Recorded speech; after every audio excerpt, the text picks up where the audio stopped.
말씀을 보면 구하라 그리하면 너희에게 주실 것이요 찾으라 그리하면 찾아낼 것이요 문을 두드리라 그리하면 너희에게 열릴 것이니 구하는 이마다 받을 것이요 찾는 이가 찾아낼 것이요 두드리는 이에게 열릴 것이니라. 그럼 이 말씀 어떠세요? 너무 좋죠? 너무 좋습니다. 얼마나 좋은지요? 하나님께 구하면 다 주신대요. 하나님께 나와서 찾고 또 두드리면 열어주신다는 거예요. 정말 복된 말씀이죠. 그렇다면 우리가 어떻게 해야 됩니까? 하나님께 구하고 찾고 두드려야겠죠. 이것은 하나님께 우리가 기도하라는 말씀이에요. 구하라, 찾으라, 두드리라, 기도하라는 말씀입니다. 구하라, 하나님께 구하라는 겁니다. 하나님께 청하라는 겁니다. 다른 데에 가서 구하지 말고 하나님께 구하라. 그러면 너희에게 주실 것이다. 하나님께서 주신다는 거예요. 이 구하라고 하는 말이 헬라어로 아이테오라는 단어인데 나의 필요를 구하다, 갈망하다 그런 의미를 가지고 있어요. 나의 필요를 하나님께 확 구하는 거예요. 갈망하는 거예요. 이걸 예수님께서 가르쳐 주셨어요. 하나님께 청해라. 그러면 하나님께서 주실 것이다. 찾으라고 했습니다. 이 말은 구하라고 하는 말과 가까이 열망하다. 찾으라. 하나님을 찾으라. 하나님을 열망해라.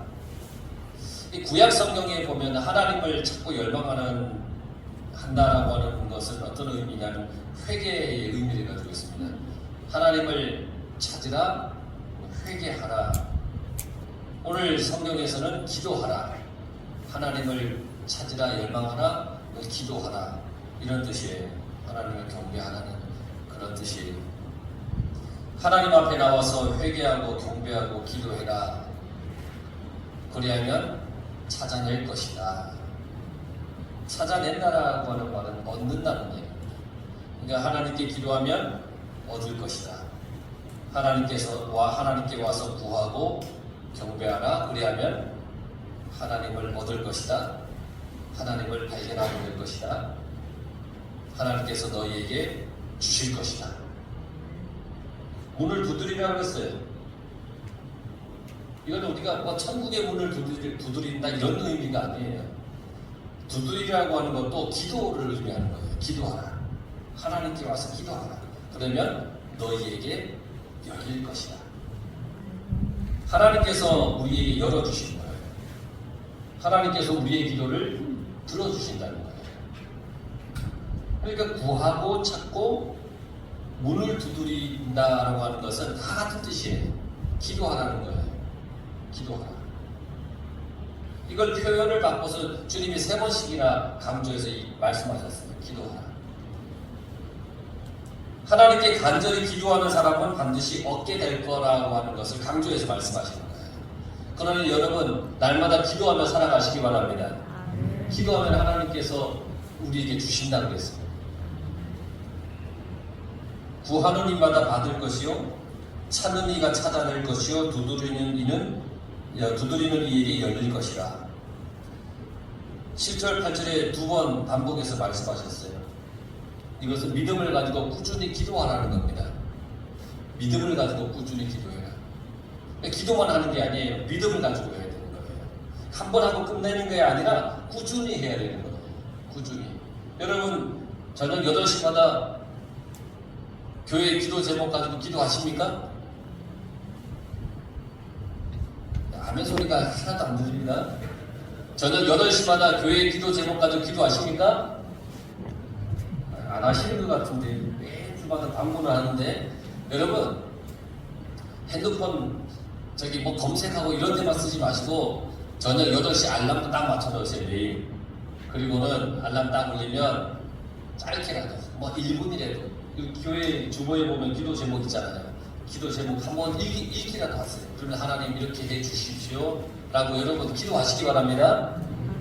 기도해야 됩니다. 기도라고 하는 것, 주님이 이렇게 말씀하신 것은 믿음 가지고 꾸준히 기도하라는 겁니다. 믿음 가지고 꾸준히 기도해라.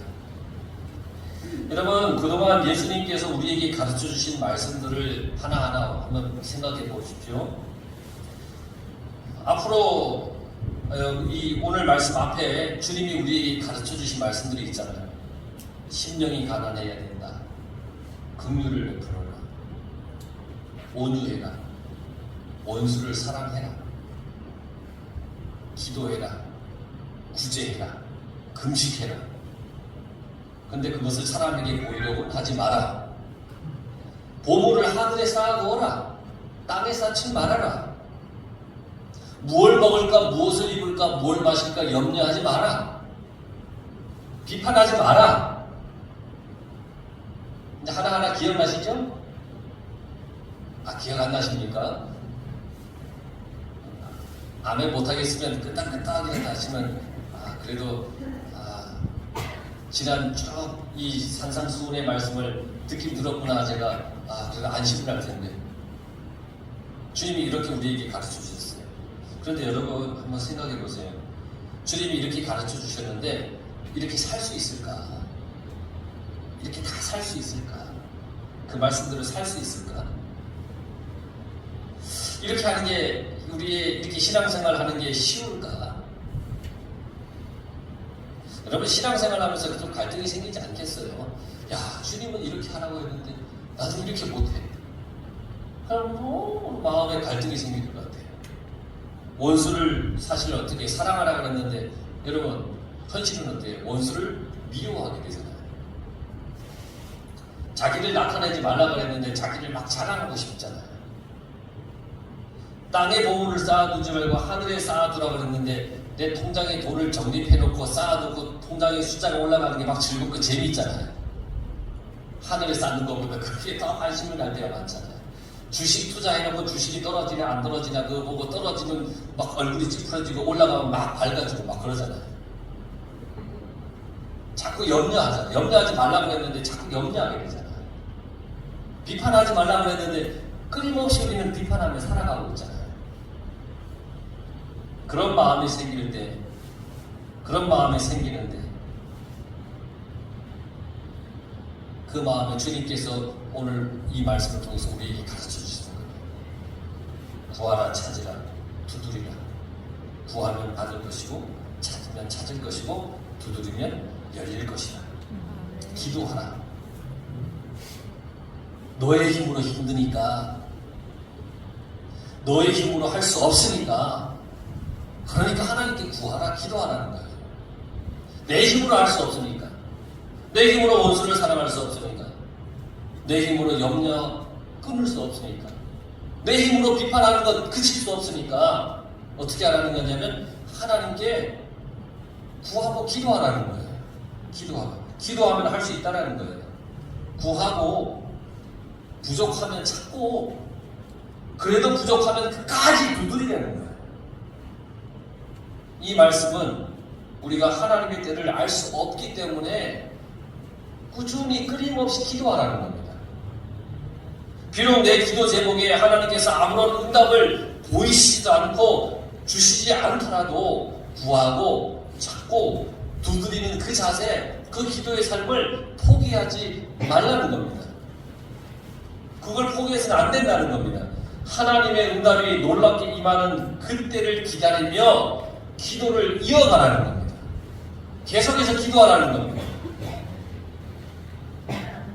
여러분 하나님은 우리의 기도를 들어주십니다. 응답해 주십니다. 예수님의 이 말씀이 얼마나 큰 힘과 은혜가 되는지 모릅니다.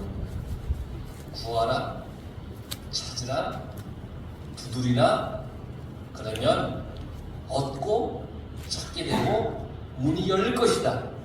이 말씀이 얼마나 은혜가 되는지 모릅니다. 예수님의 가르침을 따라 살아가시길 바랍니다. 좀 힘들어도 그렇게 살아가야 합니다. 그게 하나님의 자녀입니다. 그리고 기도하십시오. 하나님의 능력을 구하십시오. 하나님의 은혜를 사모하시기 바랍니다. 하나님께 구하고 하나님을 찾으면 하나님을 의지하면 하나님이 나를 이끌어 가시는 겁니다.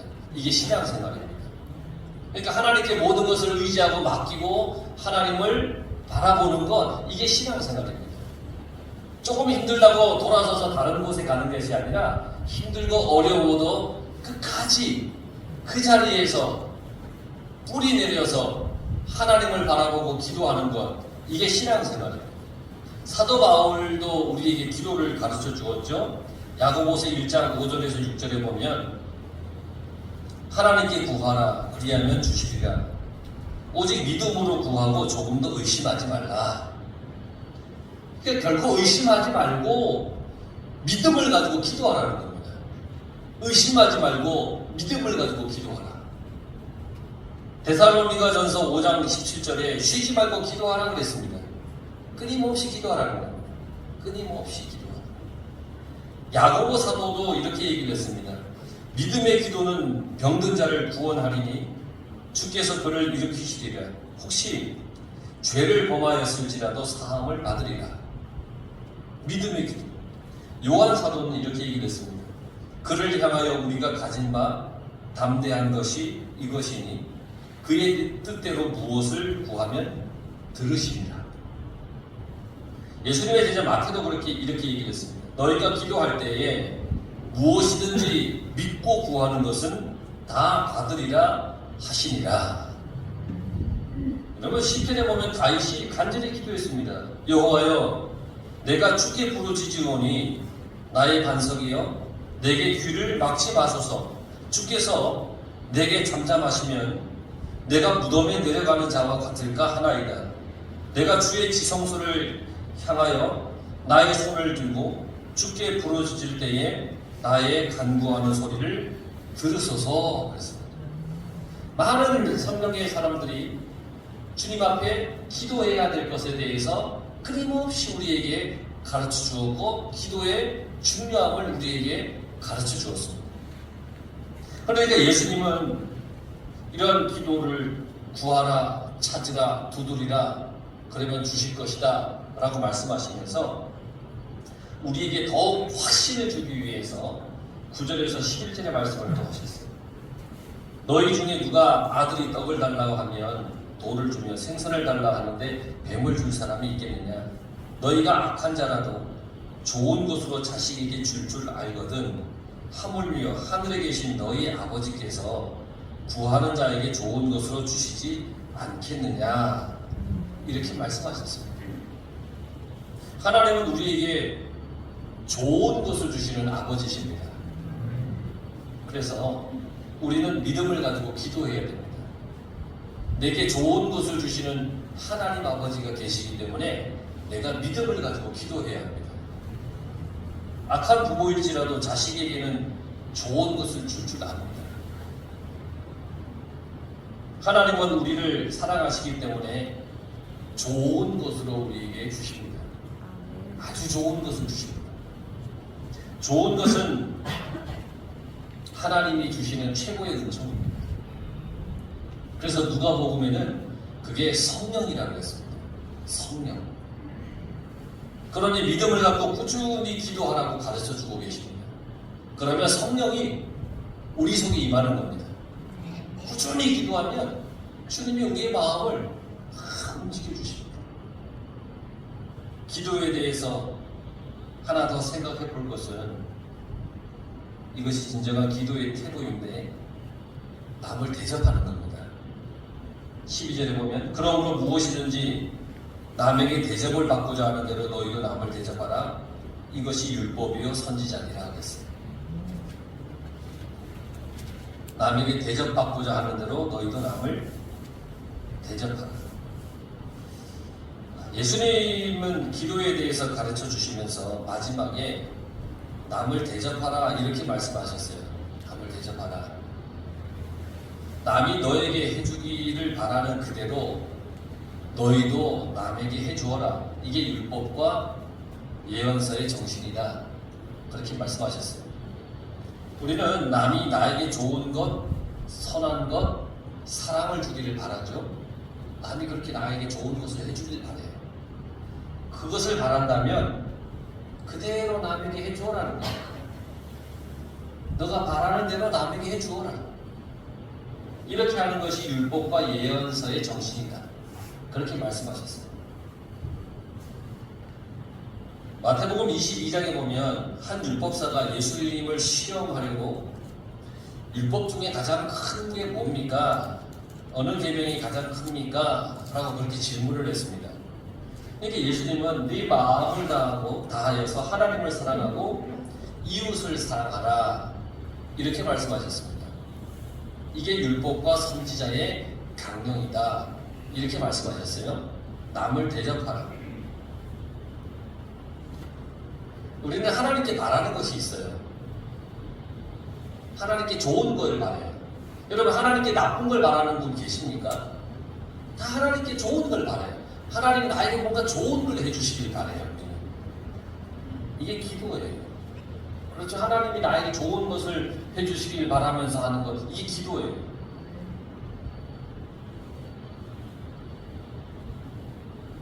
근데 이것을 먼저 하나님과 이웃에게 내가 하라는 거예요. 좋은 걸 바라는 대로 내가 먼저 하라는 거예요. 생각해 보세요. 여러분, 하나님을 위해서 하는 일은 없으면서 하나님께 구하고 자꾸 두들기기만 하고 있지 않습니까? 내가 하나님께 아무것도 하지도 않고 하나님께 그저 달라고만 하지 않습니까? 이웃을 위해서 하는 일은 하나도 없는데 이웃에게 바라는 것만 많지는 않냐는 거예요. 믿음을 갖고 꾸준히 기도하는데 응답이 없다고 낙심하지 말고 내 기도를 한번 이렇게 되돌아봐야 됩니다. 내 신앙생활을 한번 되돌아봐야 됩니다. 이기적인 욕심으로 구하는 기도가 아닌가? 남을 해치기 위해 하는 기도는 아닌가? 세속적이고 죄가 되는 것을 구하는 그런 기도는 아닌가? 나의 신앙생활 속에 기도도 많이 하고 교회 생활도 열심히 하지만 남을 탓하고 대접하는 것에 소홀하지는 않았는가? 한번 우리가 되돌아봐야 된다는 겁니다. 주님은 우리에게 하신 말씀이 그 말씀이에요. 너가 남에게 대접받고 싶으면 먼저 남을 그대로 대접받고 싶은 그 마음 그대로 남을 대접하라. 그렇게 말씀하셨습니다. 이게 기도의 정신이고 기도라고 하는 것이 우리가 믿음으로 신앙으로 살아가는 태도라고 하는 겁니다. 그러니까 기도하는 사람의 태도는 이러해야 된다는 겁니다. 나의 이기심과 욕심으로만 구하는 것이 아니라 이러한 태도를 가지고 우리가 살아야 된다라고 주님은 말씀하고 계십니다. 13절 14절에 보면 좁은 문으로 들어가라. 멸망으로 인도하는 문은 크고 그 길이 넓어 그리로 들어가는 자가 많고 생명으로 인도하는 문은 좁고 길이 협착하여 찾는 이가 적음이라 그랬습니다.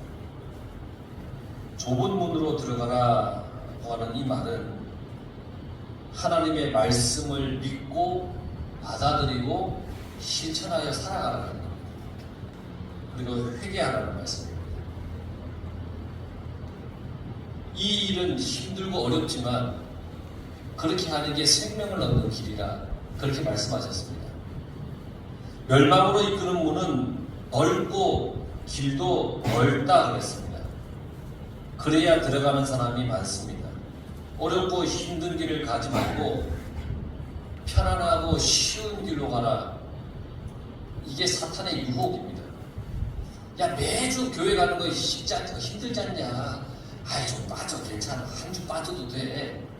쉽게 가. 신앙생활 쉽게 해. 이게 사탄의 유혹입니다. 근데 세상의 유혹을 다 끊고 주님 앞에 나오는 것, 이건 사실 쉬운 그 결단이 아닙니다. 근데 세상의 모든 유혹을 다 끊고 지금 이 자리에 모인 여러분들은 정말 좁고 협착한 길이지만 생명의 길로 오신 분들이에요. 그런데 세상에 다른 이유를 들어서 주님께 나오는 것을 등한시하고 소홀히 하고 저 뒷순위로 두면 넓고 편안한 길로 가는데 그 길은 멸망의 길이라는 거예요. 예수님께서 고난을 예고하셨을 때 베드로가 그랬어요. 아 주님 그 길로 가지 마십시오. 그 고난의 길을 왜 가려고 하십니까? 가지 마십시오. 안 됩니다. 막 그랬습니다. 그 편안히 가시라는 거예요. 편안히 가자는 거예요. 이때 예수님께서 베드로를 향하여 뭐라고 말씀하셨냐면 사탄아 물러가라 그랬습니다. 사탄은 좁고 협착하고 어렵고 힘든 길을 못 가게 하는 거예요. 십자가의 길을 못 가게 하는 거예요. 그게 생명의 길이니까 사람들이 그 생명의 길로 못 가게 하는 거예요. 이게 사탄이에요. 여러분 좁은 문은 생명으로 이끄는 문입니다. 생명은 하나님의 나라이고 구원입니다. 문이 좁고 협착하다는 건 문이 좁고 험하다는 말이에요. 생명을 얻기 위한 신앙생활은 어쩌면 재미가 없어요. 불편하기도 하고 힘들기도 해요. 그래서 찬근이가 적다 그랬어요. 예수님의 가르침대로 그렇게 사는 신앙생활은 우리의 이기심을 다 버려야 돼요. 우리의 본능과 때로는 욕망을 다 억제해야 돼요. 그래서 신앙생활은 정말 재미없기도 하고 힘들기도 해요. 많은 사람들이 그러잖아요. 교회에 가면 하지 말라는 게 왜 그렇게 많으냐. 무슨 이거 하지 마세요. 저거 하지 마세요. 근데 하지 말라는 것도 있지만 하라는 것도 많아요. 그런데 그 모든 것을 보면 하지 말라는 것은 우리의 본능과 욕망을 억제하는 것이고 하라고 하는 것은 십자가의 길을 걸어가자고 하는 거예요. 그러다 보니까 이렇게 들어보면 그 길이 너무 힘들고 신앙생활이 너무 재미없을 것 같아요. 어떤 목사님이 그렇게 간증하는 걸 보고 참 감명이 깊었어요. 이 목사님은 미국에서 이렇게 목회를 하는데 미국은 그 골프 문화가 아주 다 이렇게 대중화되어 있기 때문에 그럴 때는 목사님이 골프 치시지도 않아요. 다 하는데 교인들도 다 하는데 목사님 골프 치시고 그러니까 이 목사님이 골프를 칠까 하고 생각을 해봤는데 골프를 치는 걸 포기했다는 거예요. 왜 그런 거 했더니 이걸 시작하면 사람들이 다들 재밌다고 얘기하니까 너무 재미있어서 매일 골프만 칠 것 같다는 거예요. 그러니까 매일 골프만 치다 보면 설교 준비를 소홀히 할 것 같다는 거예요. 그래서 아예 골프를 시작도 하기 전에 하려고 하는 마음을 접어버리고 하나님께 기도했다는 거예요. 하나님, 내가 이 설교 준비하는 것보다 더 재미있는 것이 없게 해주십시오. 내가 하나님의 말씀을 준비하는 것보다 더 재미있는 것이 없게 해주십시오. 더 재미있는 것을 하나님의 말씀보다 더 재미있어질 것을 아예 하지 않게 해주십시오. 이렇게 기도를 했다는 거예요. 그리고는 설교 준비가 세상에서 제일 재밌다고 그렇게 고백을 하시는 말씀을 들었습니다. 그러니까 정말 그게 재밌다는 거예요. 하나님의 일에 관심을 두니까 그게 제일 재밌더라는 거예요. 내 관심이 어디 있느냐. 신앙생활이 좁고 협착한 길을 걸어가고 재미없기도 하고 힘들기도 하지만 내 관심을 주님께만 온전히 두면 좁고 협착한 길이지만 이 길이 생명의 길이기 때문에 이 길을 걸어가는 것이 즐겁고 재미있다라고 하는 거예요. 생명을 얻기를 바란다면 우리는 믿음의 길을 걸어가야 돼요. 다른 길이 없어요. 넓고 편안한 길 가다가 죽는 마지막 순간에 하나님 믿습니다 라고 죽으면 되지 않느냐고 얘기하는 사람 많지만 언제 죽을지 언제 주님이 데려갈지 아무도 몰라요. 지금 내가 주님의 그 걸어가신 그 길을 걸어갈 수 있는 기회가 있는 이 시간에 우리는 그 길을 쫓아가고 걸어가고 그 길을 기뻐할 줄 알아야 되는 거예요. 예수님의 가르침을 따라 살아가야 되고 그 길이 좁고 험하지만 기도하기만 하면 갈 수 있습니다. 또 기도하면서 그 길을 가야 됩니다. 하나님께 구하고 찾고 두드리면서 믿음의 길을 우리는 걸어가야 됩니다. 그러면 하나님께서 좋은 곳으로 성령의 충만함으로 우리에게 주실 것입니다. 그러니 여러분 구하고 찾고 두드리는 그 기도의 삶을 꾸준히 믿음으로 해나가면서 승리하시기를 간절히 축원합니다.